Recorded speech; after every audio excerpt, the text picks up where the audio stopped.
Man, what a game. What a weird, crazy Joker's very good. This is Locked On Nuggets.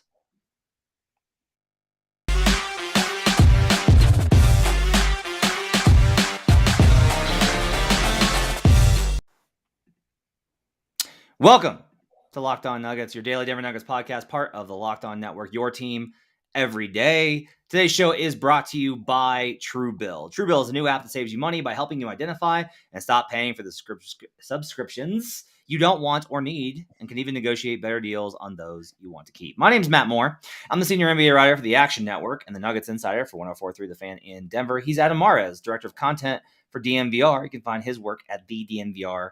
The Denver Nuggets got a win on Wednesday night in a wild game in overtime, 120-114.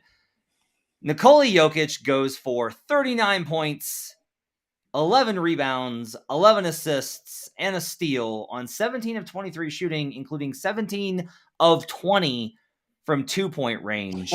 And they needed absolutely every single one of them. Adam, I will ask you right off the top, what's your big takeaway from this game? Man, I don't know that I have a takeaway, to be honest. Like this is the thing with the Nuggets right now in the month of December, and really at all this is like I don't have takeaways on any of it. The takeaway is they won, and I enjoyed it.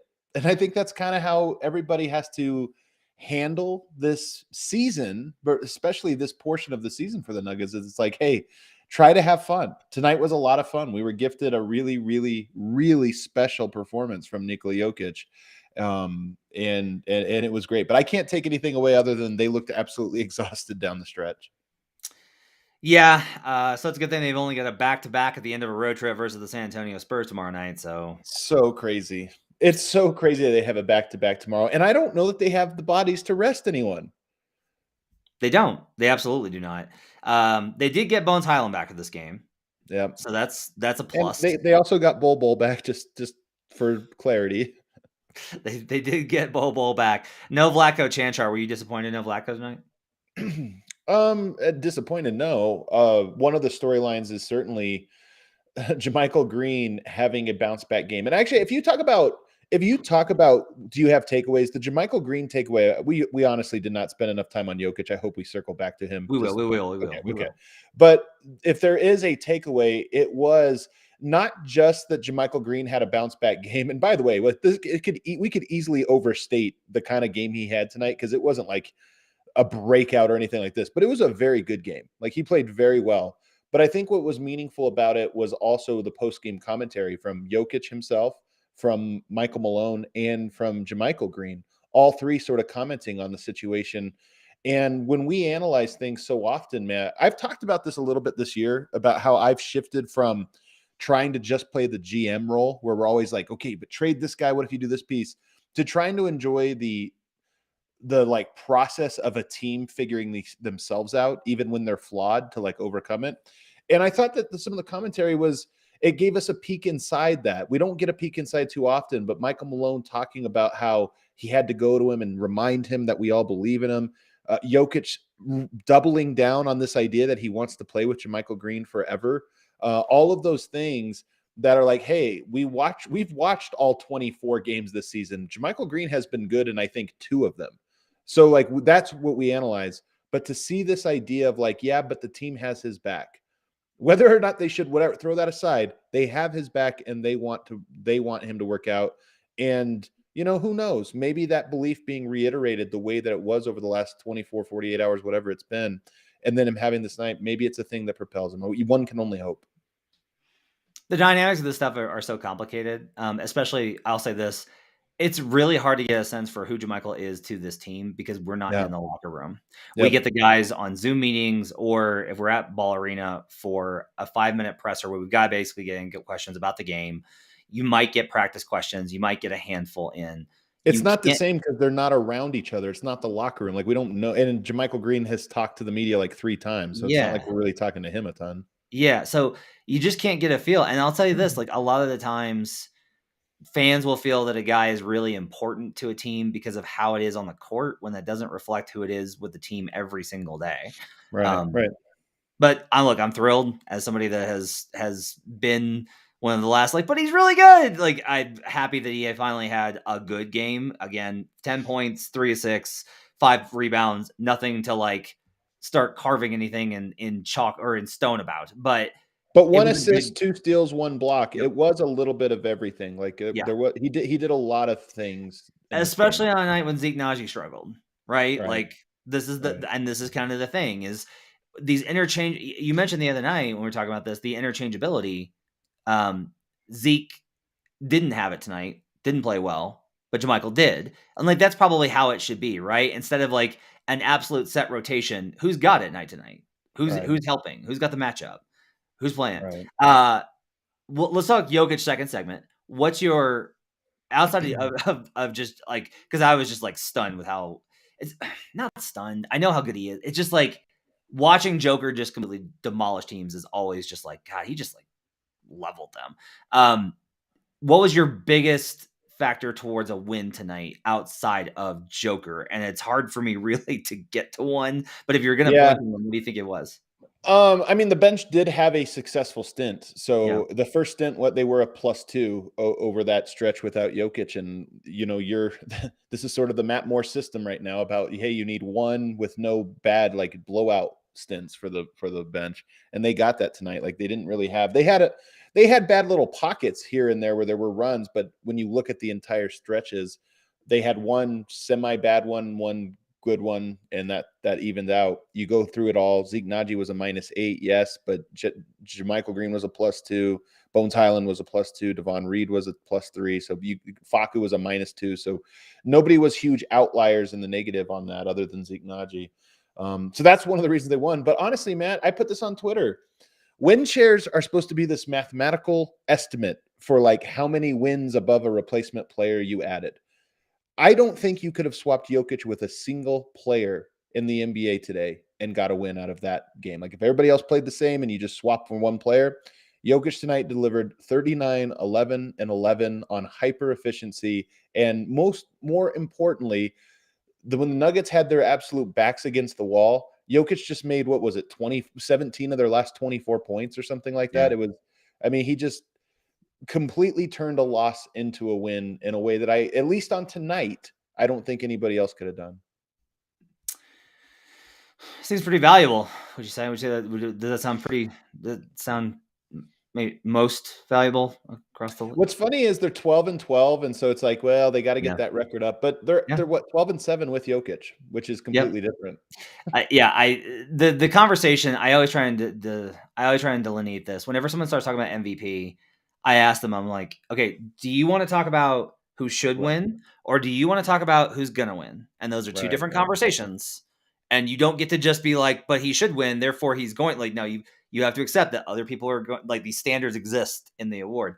Let's take a break, and we'll come back. One other thing I want to say about the Jokic thing, unless we want. Well, I want to go to the second break and just do Jokic. Okay. All right, sounds good. Let's go to break, and we'll just wax poetic about Jokic for an entire segment. Sounds fun. Okay, let's do that. Let's do that when we come back on Locked On Nuggets. But first, I do want to tell you about Calm. Calm. Do you want to know what makes LeBron James King James? Great marketing from ESPN. Agency superpower? Sleep. That's right. Sleep is his superpower. Calm is the #1 app for sleep and meditation. Has teamed up with LeBron James to help you activate the power of sleep. When it comes to athletes, we tend to focus on physical fitness, but there's another side to the game that's just as important. That's mental fitness. Calm, the #1 app for sleep and meditation, has teamed up with LeBron James to help you train your mind and become the champion version of yourself. This actually is really important. I think it's really cool that LeBron is involved with Calm. LeBron and Calm know that your mind is like any other muscle in your body. You don't have to be a world champion to learn how to train it. Calm can help you train your brain so you sleep better, reduce your stress, which I desperately need right now, and perform at your best, just like King James. For LeBron, sleep is a critical part of his mental fitness routine. As he says, quote, getting good sleep and finding time to rest is one of the most valuable things I can do for my body and mind. From the sound of rain falling on leaves to bedtime sleep stories, Calm puts me asleep within minutes, which means I wake up ready for any challenge, unquote. So if you head to calm.com/LockedOnNBA for a limited time, you'll get 40% off of your Calm premium subscription. With Calm, you have access to the nature scenes LeBron loves, like Rain on Leaves, and so much more, like sleep stories and meditation, so you can be ready for any challenges that life throws your way. Again, for a limited time, our listeners can join LeBron using Calm and get a 40% discount on a Calm premium subscription at calm.com/LockedOnNBA. Unlock content to help you focus, ease stress, and sleep better. Get started at calm.com/LockedOnNBA. That's calm.com/LockedOnNBA. We're also brought to you today by Built Bar. Holiday season, it goes great in the stocking, Built Bar. It goes great under the tree, Built Bar. It goes great if somebody is upset with you about various things over the holiday, Built Bar. There's so many flavors, you have a hard time choosing. We have a raspberry, or my favorite, which is mint brownie, cherry or double chocolate, cookies and cream, or peanut butter brownie. Built Bar gives you that extra fuel you need to bust down those mall doors and battle all the holiday shoppers. They're low calorie, low sugar, low in net carbs, low in fat, high in protein, and they're covered in 100% chocolate. Want to cozy up with something warm? Here's a holiday secret. Dip your Built Bar into a piping hot cup of cocoa. Let it melt a little bit and give your beverage a little bit of that Built Bar flavor. They've also got Built Bar Puffs, which are light, fluffy, and marshmallowy through and through. Different flavors, all covered in chocolate. Taste so good, you won't believe that they're filled with protein. Go to Built.com and use promo code LOCKED15 and get 15% off your order. That's promo code LOCKED15 for 15% off at Built.com. We'll be right back on Locked On Nuggets.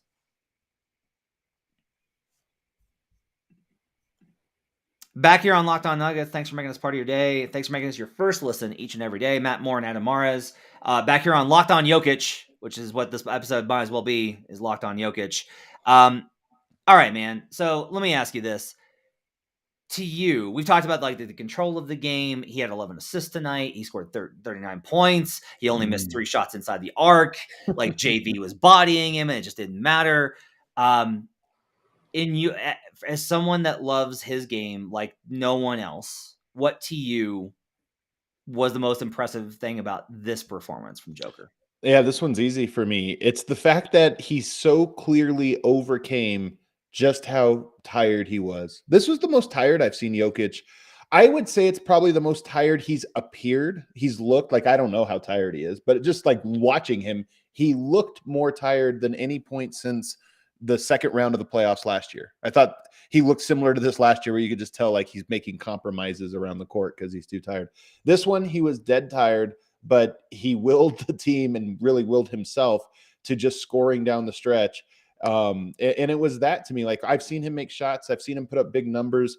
To be honest, I didn't think his defense was that great tonight. There were aspects of his game that weren't phenomenal, but when push came to shove, everybody on the Nuggets roster was completely drained of energy, including him. And he somehow said, no, we're just not going to lose. It would have been really easy to quit in overtime. Like they forced it in there, but like you're on the road, end of a road trip. It's like he's going up against JV, who's a really physical dude.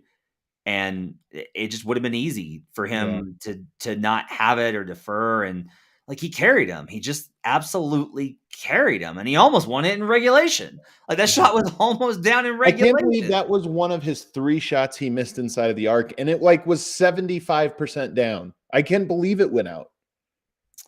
Nobody could believe, actually, if you watch the replay, there's the overhead view where it's like Brandon Ingram and I don't remember who else sitting under the basket, and they look up and they have the look of complete resignation. Like they are certain that shot was going in.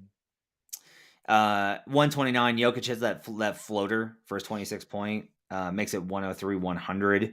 And then obviously, we'll talk in the third segment about Monte Morris hitting those clutch free throws. Big deal there. Jokic's layup gets it to 105-103, almost gets him the win there. He's talking about the one where he said, I just did lots of spins or something. Yes. Like yes. The way he describes his own game is hilarious. It is really hilarious. Like, I really enjoyed it when I sat down with him a couple of years ago and we talked about all his passes because of how it was an all-timer. Because of just how much he's just like, I just do it. And like he had some stuff where he was like, well, I know if he does this, then I'm going to do this. And I know this. And it's almost like he had to think about these things that he never really thought about. Like that's what's funny is if you ask him to really be like, no, I need you to like break this down. He blew off Brendan and I post game with a I don't want you in my head or whatever. Right. But if you do give him an environment where he's willing to talk about that stuff, then you realize kind of where he's like, well, there's stuff that he processes and does that he doesn't necessarily like. This is what's always been crazy about him is that it is instinctive. Complicated reads are instinctive for him, whether it's shooting, pass it, like whatever the decision is. That's what I mean by read. Right. Like it's instinctive for him in a way that he doesn't have to be like, all right, now I am going to shoot. Right. It really is. And I mean, he had a pass in the last game that was he turns to do his hook pass that he always does to the corner. Yeah. But right as he does it, the guy jumps to the corner. So like on the fly, I mean, in his brain, this must have been a decision that happened within like 1/1000th of a second. He adjusts and instead throws it to the guy who's cutting from the wing. And yeah, I mean, it is like to him, it's so instinctual.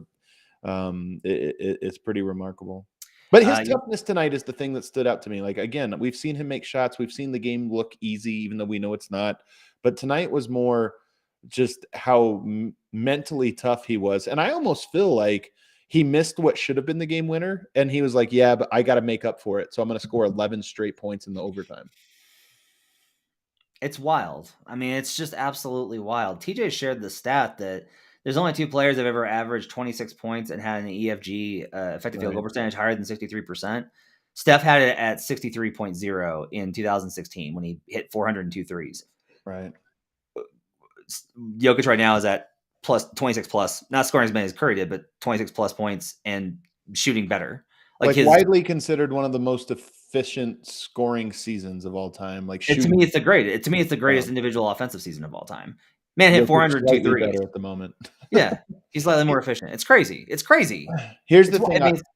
Here's one thing I'll say though about Jokic, which is funny about that stat in particular. He's still not shooting the three very well, and he's like in a bit of a slump. He's down to 36%, which I know it's not terrible, but it's also not good. And I watch this slump that he's on, and I just think like he's a better shooter than this. Like I just know he's a better 3-point shooter than what he's kind of given on. I know he's hot or cold. And that's the one thing that you think, is it that inconceivable that he could do what he's doing, but raise this by 3%? I think he might get there. I mean, a hot streak, a hot couple of weeks, and he'll be up there, and that efficiency goes up even higher. It's a piece of his game. Like we always talk about how much better can he get. That's like one piece that maybe he won't get. Like I'm not saying it's inevitable, but it's another piece where you're like, I don't know, maybe he just gets a little bit better from three every year. He did battle through this one. You mentioned how tired he was. Do you think that there's any value in resting him tomorrow, or is it just like it's not an option? Of course there's value in resting him. Like Jokic is the Nuggets right now. I mean, I like these other guys. Like I'm not trying to take away from them. There's guys I really like on this roster, but right now he really is 95% of the team. Like it's just that's what he is. And so what are your odds of winning? Do you do rest? Like to me, yeah. But here's the thing. I don't think like a coach. I don't think like a player. And I don't those guys will make a decision that's wholly separate. But for me, like, of course I see it. He could barely, I mean, there were moments in this game where like the ball would go out of bounds where he would keel over and just sit there for like 10 seconds and then stand up like when he had to and walk down court. And you're like, I mean, there's no question he's exhausted. And a back-to-back tomorrow versus Jakob Poeltl, who defends him really well. No, I'm just kidding. I can't believe Here's one thing I can't believe you're not doing, Matt. You're not taking a victory lap.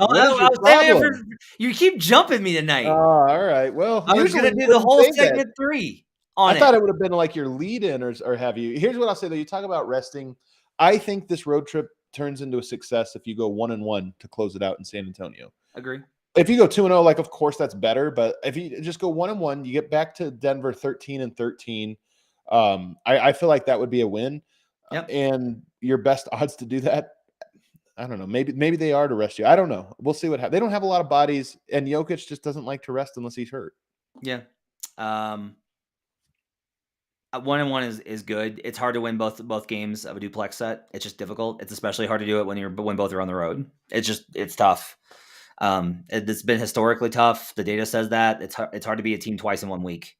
So if they lose the first one, I feel pretty confident they'll win the second one on Saturday. If they win the one tomorrow, I think it's going to be tough for them to spend 2 days in San Antonio, know that it's the last game of the road trip, and get the energy up to beat them again. You know, when they're if they somehow win tomorrow, though, usually it's like if you get a win and you have a day off in a city, which is what they would have. You know, guys will go out, especially it will be a Thursday night. You know, not a bad night for going out. I kind of feel like if they won, they'd go back to the hotel. Every single person just falls asleep. Like they Right. look that exhausted that I can't even imagine them burning the midnight oil. Although it's Texas. I know that there's some. I've been to ranches there around San Antonio. There's some good Man, ranches. So get it Jokic a honestly horse. would be good for his soul. You know what? He should find a good ranch. Get him. Will Barton, unfortunately, will find nothing fun to do in San Antonio. But I like San Antonio. When we were out there for the playoffs, I got Mhm. to know the city a little bit better. I liked it. The food is fantastic. I used to live in Austin, so Yeah, here's the thing though, man. I always say this. The food is shameless in Texas. This is why it's good. The people that you go there and they'll put like, barbecue covered in gravy with queso on top or this or that. And they're like, see, we make food good down here. And it's like, yeah, it's 10,000 calories. Of course it's good. in the finals in 2013, back when they still had the 2-2-1-1-1, or I'm sorry, 2-3-2. So we were in San Antonio for like a solid 10 days. Mm. A bunch of the media guys put together a barbecue tour of Lockhart, which is in Oh, between wow. Austin and San Antonio. It was an absolute incredible eating experience. I will say though, like I had the meat sweats all night that night. The most impressive thing though was Cooper Moorhead, who is a very tall man. He is as Yeah. tall as you. He writes for the Heat. And Cooper was with us. And at the last stop, he got a beef rib and still like tried to tackle it. And it was one of the most like you wanted good things for him, even though you knew he was gonna suffer later. He was like Jokic Beef at the rib end is of the that meal top, tonight. man. That's my He puts through. You're like, wow, he should quit. His body is telling him to quit, but But he's he's kept powering going. through because Powered that's what the through. team needs. It was really impressive. Heroic. Let's go to break. We'll come back and we'll talk about a few more heroes from the game, including Monte Morris. We'll do that when we come back on Locked On Nuggets. But first, I have to tell you about BetOnline. BetOnline has you covered all season with more props, odds, and lines than ever before as football season continues the march to the playoffs. BetOnline remains your number one spot for all the sports action this season. Head to the new updated desktop or mobile device to sign up today and receive your 50% welcome bonus on your first deposit. Just use promo code LOCKEDON to receive your bonus. Adam, I'm red hot on NBA finally. I had a miserable November. I'm 20-8 in December right now. Nice. I'm cooking. From basketball, football, NHL, boxing, and UFC. Don't wait to take advantage of all the amazing offers available for the 2021 season. BetOnline is the fastest and easiest way to bet all your favorite sports. BetOnline, where the game starts. We'll be right back on Locked On Nuggets. Back here on Locked On Nuggets, thanks for making us your first listen each and every day. Now make your second listen Locked On Bets. Great show breaking down locks, picks, wrong team favored, all sorts of stuff. Lee Sterling and your boy Q every single day on Locked On Bets. All right, now Adam, who said it was going to be 2 of 3? Who did that? Who said that? What genius said such a thing? You nailed it. They sure did. It's funny, man. These games couldn't have been more neurotic. Like the Knicks game, they look like, okay, title contenders. Here we are. This is a great team. Jokic is the MVP. Chicago, they just look pathetic. They look terrible. They just look outmatched. And you're like, oh man, this team's not that good. And then tonight, I don't know that they necessarily looked good, but it was just a gritty one. So let me kind of put this in perspective. So I said that they were going to win 2 of 3, right? The line tonight, the Nuggets were 2.5-point favorites. So I've developed like to do any sort of like betting analysis, you need some sort of model. Like you gotta have a number to talk about. Otherwise, you're just guessing in the dark. I have a number that's built off of half court and transition data. Basically, how do you do on offense versus how did they do on defense across the number of possessions that you're probably going to have in transition and half court. Based off of the current season's data, I had the Pelicans favored tonight by 4 points. Now, that's not based off of my power rating, which had the Nuggets as favorites, but it does show you like I bet the Pelicans plus 2.5 in this game, despite thinking the Nuggets were going to win because I knew it was going to be tight. Now I lost the bet because of Jokic in overtime, but in regulation, I would have covered. You're right. Yeah, you almost nailed that one perfectly. Yeah. So the reason that I'm doing that is less the than Sombor shuffle going in is like the perfect outcome there. You could have Yes, it that is. would I have was nailed it. kicking a little bit on the it rimmed out. But like, look, the bigger thing, the reason I bring this up is not to kind of take a victory lap, it's instead to say, look, going into tonight, the Nuggets were 20th in my power ratings, which is like, how do they perform versus an average team in these categories with a 0.0 net rating? Like they are right, literally average. They are the team that you would compare other teams against, and they've got to get better in that area. Obviously, it's the Well, what's funny bench. is you've pointed this out too, but the Nuggets are perfectly average, perfectly in balance, whatever, 0 net rating, and they're the best team in the NBA with Yoke on and the worst team in the NBA with them off, so they meet in the middle, halfway. Yeah. Yeah. And that's really how it goes. Monte Morris tonight, how about 11 points on 3 of 10 shooting? Not a great night. Doesn't look all that awesome, but then winds up drawing the foul and hitting all 3 very, very, very clutch free throws to help them get to OT. How about Monte Morris? Yeah, it was huge, man. The two to close it out, following Jokic missing 2 in a row, by the way, was pretty big. You mentioned the defense tonight. You mentioned the Yokes defense, like he was off on that area. It's weird because the overall numbers for the Pelicans kind of suggest that the Nuggets played pretty good defense. I personally don't feel that they did. I thought the Nickeil Alexander-Walker really got a lot more than probably that he should have. Like, I think NAW is a good player, but he was able to really attack them. Like, JV is a professional scorer. Like, he's a really good center. Yeah, I it's was really like, I thought he was way overrated in Toronto. And then his last year in Toronto, I was like, holy crap, he's really good. And then they traded him for Marc Gasol, and he was right. great in Memphis. He's a really good player, but like the Pelicans don't have a lot of weaponry. Yeah. Brandon Ingram only takes 12 shots a night. That was a storyline we didn't mention though. By the way, I thought Aaron and Michael Malone mentioned it in his post game, but Aaron Gordon defensively on him was very good. Yeah. Maybe I think Gordon did a really good job, but I did think that the perimeter defense on a lot of the off-ball action wasn't great for Denver. So, do you agree, or am I wrong on that? I mean, Jokic got absolutely posterized on a play where Barton just gets blown by and kind of hung Jokic out to dry. Catches a potty, catches a poster. I thought Will was good with the bench, though. I thought Will was really good with the bench unit. Will was fantastic in the first half. I mean, he Yeah. ran out of steam too, but like, look, I can't blame him. He's playing 38 minutes a game right now, doing so many different things and trying to carry that bench, which is like double time, basically, the minutes he's out there, how much stress he has to go Jokic and try to carry him. So yeah, I'm with you. I mean, he was very good when in the first half. And to be honest, that's all you could ask of anybody tonight. In my opinion, maybe I'm being too easy on him, but I just feel like that they're not faking being completely tired. You're not one to like make big prognostications. I don't feel like. Do you feel like this may have been a turning point for JaMychal Green's season, or do you think it was just a blip? I mean, look, we won't. I don't know that. What I will say is that if this game just happened like one off and there was no other post game commentary, I'd be like, no. I mean, let's see. You know, it's nice that he bounced back. That shows some character or some backbone or what have you. But you know, just kind of the talking points behind him. I imagine in the NBA, it can feel lonely when you play really poorly for extended periods of time. You know, like you could feel like the kicker in a football game when you miss the game-winning field goal and your team loses. I imagine that's a lonely locker room to be in, and I think it was probably been lonely for JaMychal Green following, honestly, what again was one of, if not the worst individual performance of any Nuggets player this season. In terms of like, can you blame any one person for it? Like JaMychal Green probably took more blame for the Chicago loss than any one player has taken for a loss all year.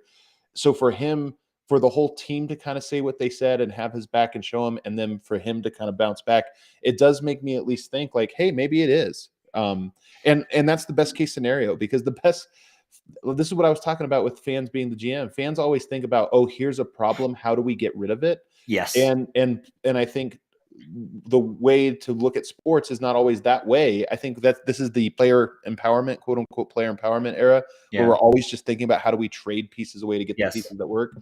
And sometimes it's like, actually the best outcome is the guy just plays better. He just is better. Yeah. So this is like a big thing. I always kind of jump to the, well, what do you want to do? Right? Because the question is, I'm always trying to get at this out of people, whether it's media or fans or whatever. My thing is, all right, I agree with you. This is a problem, right? Like you can look at you can do any, let's say that I hated numbers. Let's say I was one of those anti-analytics people, right? That was like the nerds in their spreadsheets. If I just watched the games, I'd be like, JaMychal Green's terrible. Can't hit a layup, can't hit a three, gets blown by. This year, though, he has been terrible. Like that is an accurate assessment of this season. No, I'm not saying it's not. I'm saying even if I didn't use data, but if you use the data, you're like, oh, good God, right? My point, though, is, okay, I acknowledge that he's been terrible. The question is, like, what do you do about it? And I do feel like you're right that the answer is always like, well, you gotta do something else. He can't play anymore. Like if somebody's having a bad season, it's like, let's banish this person and never see them again. And I'm kind of like, yeah. One I'm way just to kind of push. like, they Go play ahead. better. No, I'm Well, just getting back to what you're saying. One way I'll push back on this, and this was the commentary we had after the last game, was another aspect of this is just like about deserve. Because you're right, like it would be great if everybody played better. Like Zignaji would be great if he played better, and Faku would be better. The one thing is, like, I think you have more of veterans deserve the benefit of the doubt because they've been doing it for all these years or this or that. And my whole thing was there's about 7 players who deserve that. To me, it's the 5 starters. It's Monte Morris. And honestly, that might be it for me. That might be the entire list of players that are healthy right now that sort of deserve that. And everybody else is like Austin Rivers, who we all kind of agree. Like if you go on a 10-game slump, you probably lose your minutes to somebody else, at least temporarily. And I just think JaMychal Green is in that category. Clearly, the Nuggets felt differently. Michael Malone felt differently and gave him another go tonight, and it worked out. And maybe it is a turning point that continues to work out. But for me, he is in that category of me, the same as Faku, the same as Austin Rivers, same as Zignaji. That's like, you're going to get opportunities in here throughout the season, but they're not permanent opportunities. Austin was out of the NBA. Yeah. This is like Faku is Faku. Let's not even go there. And then but JaMychal has an NBA career and then was good last year and helped them. This is a lot of it is like, it's not just that Green has been good. Green, and you can say the same for Faku. Green helped them get to the playoffs. You could say the and same win a for playoff Austin series. Rivers, though. Austin Rivers helped them win a playoff series, like more than any of these guys. I agree. Like this is part of it, is like, this is where I get to is I do think, and I think honestly we've gotten to the point where I think the Nuggets ecosphere kind of takes the stuff for granted because it's going on 3 years of playoff runs. But like that used to be a huge deal. Like making the playoffs was like a big goal.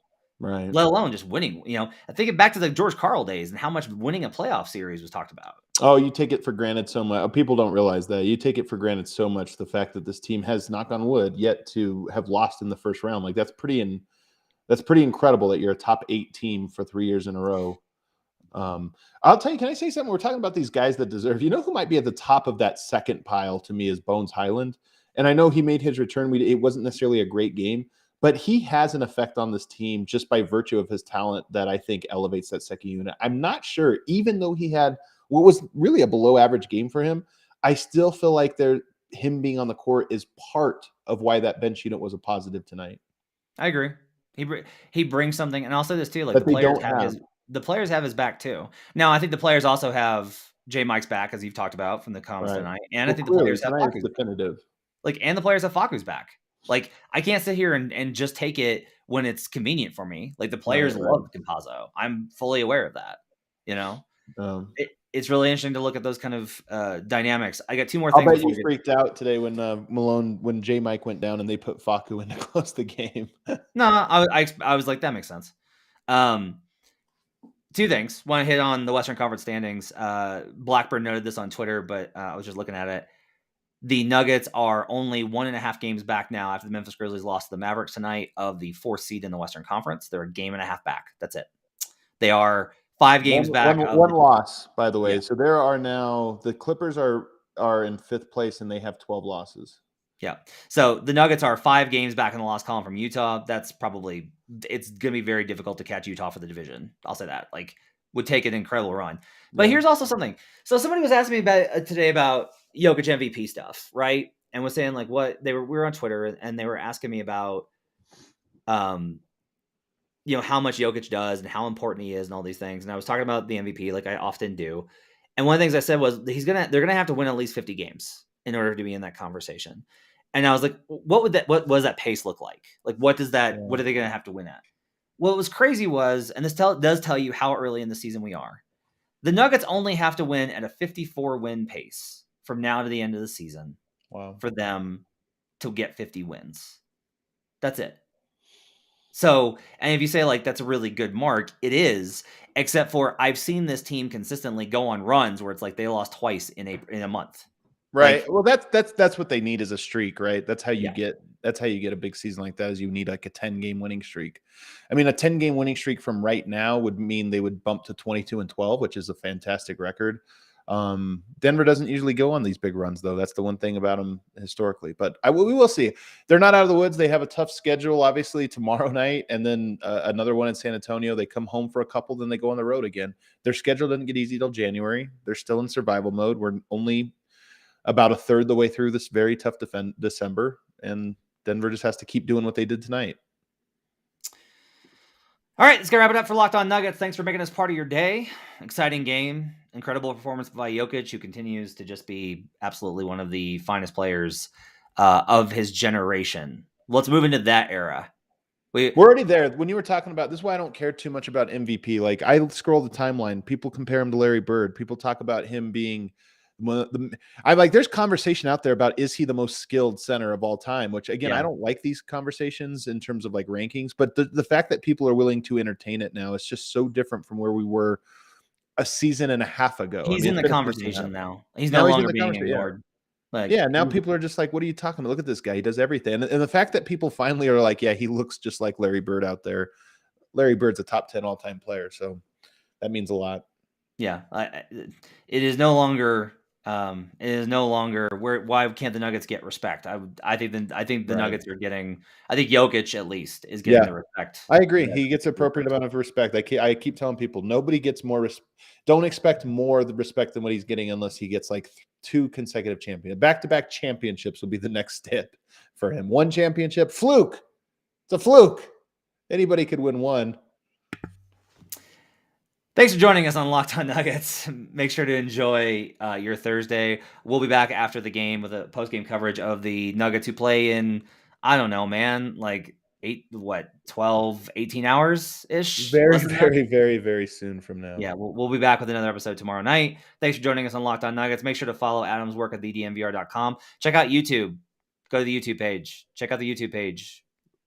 Hit the like button. Subscribe. Get us up to 1,000. I think we can get to 1,000 by Christmas. Oh, yeah. We can do it. If I really schlock, like if I beg, and I don't ever mention the Chiefs winning 12 straight against the Broncos again. Oh, man. Then we can definitely get there. Have yourselves a great YouTube just so you could see my reaction faces whenever Matt goes in Chiefs mode. Have yourselves a great Thursday.